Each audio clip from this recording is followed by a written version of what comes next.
बिस्मिल्लाहिर्रहमानिर्रहीम, अस्सलाम वालेकुम। Welcome to a new video. आज का टॉपिक है कि electric power generation and distribution company. Usually I avoid making videos on penny stocks जिनकी वैल्यू अपनी फेस वैल्यू से भी नीचे हो, यानी 10 रुपये का अगर स्टॉक है और उसकी करंट वैल्यू 10 रुपये से नीचे आ चुकी हो, जिसको मैं पेनी स्टॉक कंसिडर करता हूँ। लेकिन आज इसके वॉल्यूम ने 180 मिलियन का वॉल्यूम आज के दिन में, यानी कि 18 करोड़ शेयर्स का कारोबार के इलेक्ट्रिक में, इसके वॉल्यूम ने इसकी तरफ तवज्जो दिलाई कि आखिर क्या वजह है कि लोग इसमें इतना ज़्यादा फ्रीक्वेंटली इन्वेस्ट कर रहे हैं और बार बार इसके अंदर इन्वॉल्व होते हैं। Let's have a detailed analysis of के electric power generation and distribution में डील कर रही है और आज की क्लोजिंग इनकी 4.88 रुपये हुई, जो कि 65 पैसे का इजाफा हुआ और टोटल परसेंटेज टर्म्स में 15.37% का इजाफा। नॉर्मली 10% के ऊपर अपर लॉक लग जाता है, लेकिन इतनी अमाउंट के बाद भी इसका कम से कम 1 रुपया भी नहीं बढ़ा, जिसकी वजह से इस पे अपर लॉक नहीं लग सका। हाई इसने आज बनाया 5.19 रुपये, लो बनाया 4.25 रुपये और 18 करोड़ शेयर का 180 मिलियन शेयर्स का इसमें सिर्फ आज के दिन में काम हुआ। लेकिन इतने हाई वॉल्यूम के बाद भी रेट को बहुत ज़्यादा ऊपर नहीं गया, कैप नहीं हो सका। उसकी एक रीज़न ये भी है कि वॉल्यूम तो है, ट्रांजैक्शन तो हो रही है, बट थिंग इसके कैप तब लगेगा जब बायर हो। अब इसमें ज़्यादा इट मीन्स कि सेलर भी है, बायर भी है, इसी वजह से रेट एक सर्टेन लिमिट से ऊपर नहीं जा रहा। थोड़ा इसका 1 मंथ का एनालिसिस देख लेते हैं कि 1 मंथ से क्या सूरत हाल है। 1 मंथ यानी कि 30 days from now till now जो है जनवरी 20 को इसका रेट 4.86 पैसे था और पूरा महीना एक वोलेटाइल एक्टिविटी रह के, डाउनवर्ड ट्रेंड रह के सडनली ये फिर दोबारा ऊपर होके दोबारा इसने ऑलमोस्ट 1 मंथ के सेम रेट के ऊपर ही क्लोजिंग आज के दिन में दी है।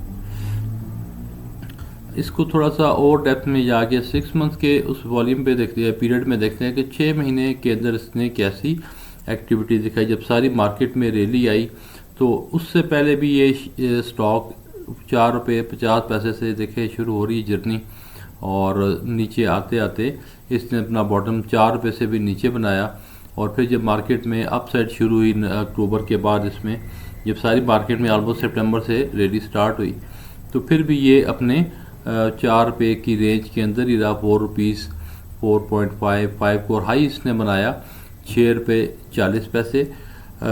6.55 का 6.59 इसका 52 वीक्स हाई है। और उसके बाद से continuously it is on the declining trend, continuously it is on the downward trend. अगर हम इसका टोटल 1 ईयर का ग्राफ देख लें और या 3 ईयर्स का देख लें, उसके अंदर भी यही सूरत हाल है।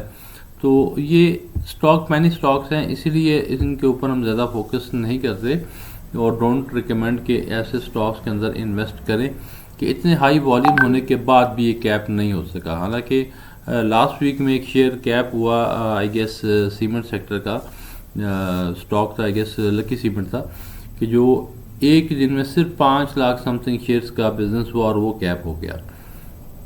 द पॉइंट इस शेयर में अगर स्ट्रेंथ हो और बायर ज़्यादा हो तो इतने शेयर्स के ऊपर ही जो है उसके ऊपर 10% का कैप लग के वो बिल्कुल ही उसकी, जिनके कैप से मुराद क्या है कि उसमें बायर तो मौजूद है लेकिन सेलर मौजूद नहीं है। अब इस शेयर में एक ही दिन में 18 करोड़ शेयर्स का बिजनेस हो चुका है लेकिन कैप नहीं हुआ।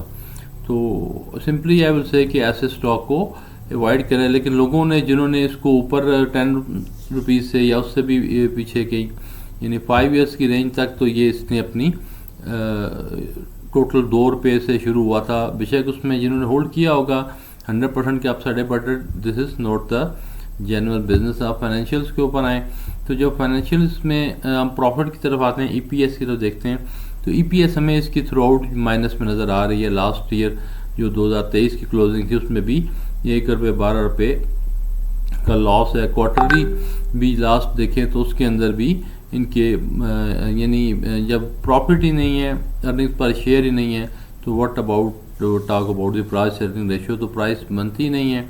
किसी भी लेवल के ऊपर कोई इसकी फंडामेंटल्स के वाले से कैलकुलेशन एंड रेशियो नहीं बनती है। But still it's very amazing कि इतनी ज़्यादा क्वांटिटी में और इतनी ज़्यादा हाई वॉल्यूम में ये शेयर ट्रेड हो रहा है, और ग्रुप्स में आ रही होती है हमने इतने में बाय किया था, कब उतने में आएगा। तो इट्स ऑल ऑपरेटर ड्रिवन। इसमें जस्ट 10% का फ्लोट है, 90% जो शेयर हैं वो प्रोमोटर के अपने पास हैं। तो इट्स ऑल मैनिपुलेटेड गेम। तो ऐसी चीज़ों को अवॉइड करें इतने हैवी वॉल्यूम के साथ होने के बाद भी, because there is no such genuine business. और एक कंपनी लॉसेस में, यहाँ लॉन्ग टर्म ग्रोथ में अगर इस तरह का आपने रिस्क फैक्टर लेना, तो देन आई विल से कि then you must go for the crypto के अंदर इन्वेस्ट करें, और उसमें चांस लें कि उसमें बहुत परसेंटेज टर्म्स में बहुत, यानी पेनी स्टॉक की भी एक लिमिट भी क्रॉस कर जाते हैं वो। क्रिप्टो में रहें, वहाँ से इन्वेस्ट करें और वहाँ से लक ट्राई करें कि माइट भी एक लॉटरी आपकी निकल आए। तो जिस तरह यहाँ पे शायद लोगों ने 2-2.5 रुपये का, 3 रुपये का ये उठाया कि कभी लॉटरी निकलेगी और 10 रुपये का होगा तो हमारी इन्वेस्टमेंट जो है वो 3 टाइम्स हो जाएगी, अगर 3 रुपये का भी किसी ने बाय किया हुआ है, या किसी ने आज 6 रुपये का इसको बाय किया था लॉसेस के अंदर। तो at least I simply don't recommend कि इस तरह की इन्वेस्टमेंट की जाए।